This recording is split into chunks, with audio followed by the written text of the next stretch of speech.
Oke, masih dengan Profesor Kardus. Tardigrades. Kalian pasti tak asing dengan organisme mikro satu ini. Tardigrades dijuluki sebagai organisme terkuat di bumi. Sangat sulit untuk dibunuh, bahkan oleh lingkungan yang sangat ekstrim. Diketahui, telah lama tardigrades menjadi objek penelitian para ilmuwan untuk dapat mengungkap kemampuan dan daya tahan alaminya yang luar biasa.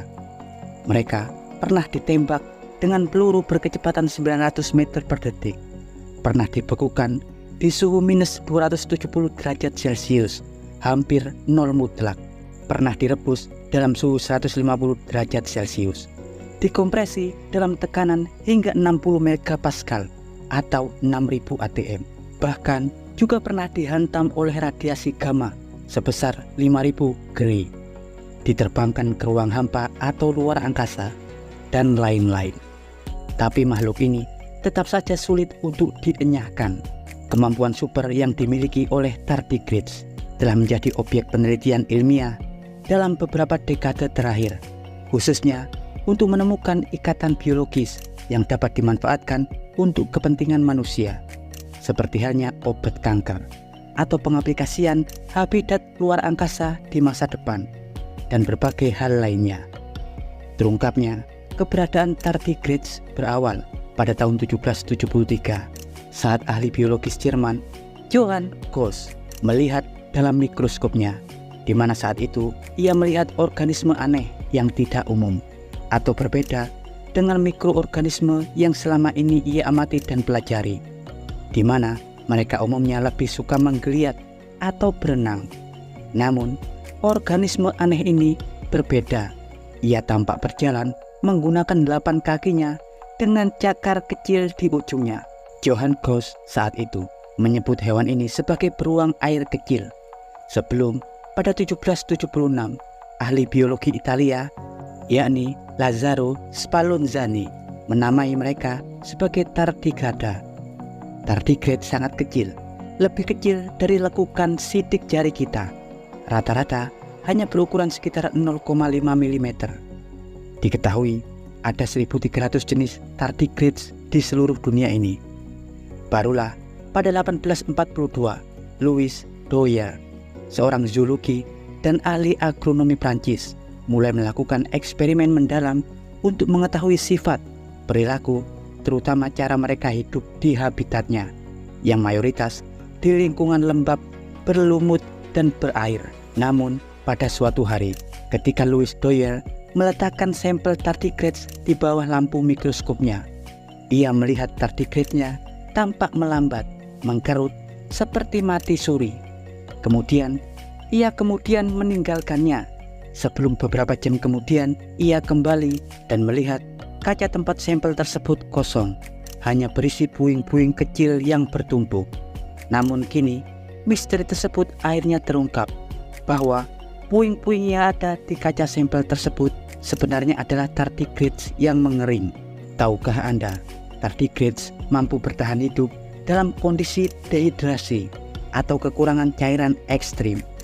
Perilaku ini disebut sebagai kriptobiosis, di mana makhluk hidup pada umumnya akan mati mengering. Diketahui, pada keadaan tertentu, tardigrades dapat sengaja mengeringkan dirinya hingga hanya tersisa 3% air dalam tubuhnya. Saat itu, tardigrades akan mengkerut mirip bola yang disebut sebagai keadaan tun. Pada keadaan tun, tardigrades dapat hidup tanpa air atau di lingkungan sangat kering hingga belasan tahun lamanya. Saat itu, tardigrades tampak kaku. Namun, jika suatu saat nanti ia mendapatkan asupan cairan, tardigrades dapat kembali hidup, meski fase kering yang ia alami berlangsung bertahun-tahun. Keadaan ini mustahil dilakukan oleh organisme atau sel normal karena dehidrasi dapat meruntuhkan sel, yang pasti akan menyebabkan kematian. Namun, pada 2017 kemarin, sebuah studi yang dipimpin oleh Thomas Beatty dari Universitas North Carolina, Amerika Serikat, mencoba untuk menjabarkan mekanisme pertahanan ekstrim yang dimiliki oleh tardigrades. Diketahui, masalah utama organisme berbasis karbon di bumi, baik manusia, hewan atau tumbuhan, dalam bertahan pada kondisi suhu ekstrim adalah keadaan pelarut atau cairan yang mayoritas menyusun organ mereka. Pada suhu di bawah titik beku, segalanya akan menjadi es, terutama sel-sel makhluk hidup yang mengandung air. Pembekuan pada sel, seperti hanya lipid, membran, atau DNA, dapat membuat kerapuhan ekstrim yang sangat mudah untuk hancur. Meski dalam beberapa kasus diketahui beberapa organisme juga memiliki senyawa anti beku untuk bertahan pada suhu ekstrim. Tapi mayoritas kemampuan itu hanya bertahan di suhu sedikit di bawah 0 derajat. Namun berbeda dengan kemampuan tardigrades yang bahkan diketahui mampu bertahan pada suhu hingga minus 270 derajat Celcius, hampir mendekati 0 mutlak atau 0 Kelvin, di mana pada suhu itu atom-atom umumnya sudah tak lagi bergetar pada tingkat kuantumnya. Para peneliti mengungkap, sistem pertahanan ini disebabkan oleh kemampuan tardigrades untuk menghilangkan cairan pada tubuhnya hingga 97%, yang membuat struktur organ tardigrades tidak mengalami kristalisasi suhu. Selain itu, para peneliti juga mencoba memahami perilaku biologis tardigrades ketika pada fase tun atau fase mengering. Bahkan mereka menemukan bahwa tardigrades mampu memproduksi beberapa protein khusus ketika ia berada pada kondisi ekstrim. Bentuk protein tersebut unik, tidak terlipat rapi, melainkan berstruktur acak, mengembang bebas, dan dapat melindungi sel-sel tardigrades saat mereka mengering. Pada protein umum, strukturnya dapat hancur, terpecah, atau terurai saat terpapar oleh radiasi kuat dan suhu ekstrim. Namun, protein tardigrades yang disebut sebagai TDPS ini sangat unik, berperilaku mirip gel pelindung yang dapat menyelimuti organ-organ sel pada tardigrades. Bahkan untuk membuktikan kemampuan protein TDPS ini, para tim ilmuwan juga menguji gen yang bertanggung jawab untuk memproduksi protein ini dan kemudian memasukkannya pada jamur, ragi, dan organisme lain, yang kemudian mereka akan uji sistem kekebalannya. Dan hebatnya, protein TDPS ini juga mampu meningkatkan kemampuan pertahanan biologis organisme yang menjadi objek uji coba tersebut hingga 60%.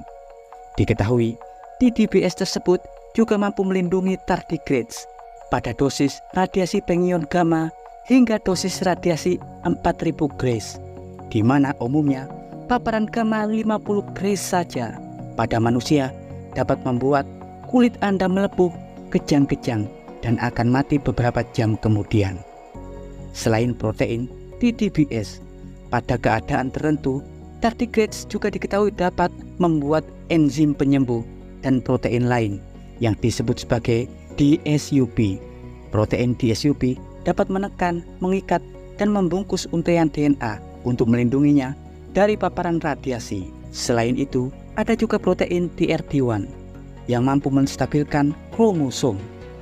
Namun diketahui, meski memiliki kemampuan super, faktanya tardigrades juga merupakan makhluk ciptaan Tuhan. Kemampuannya juga ada batasnya.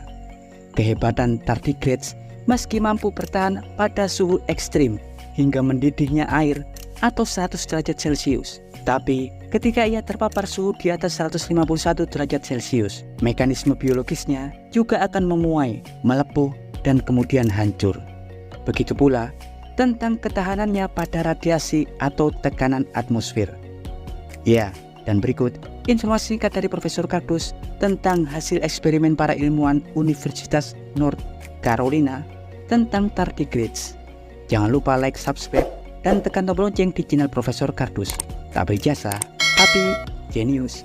Profesor Cardus dari Universitas North Carolina mengabarkan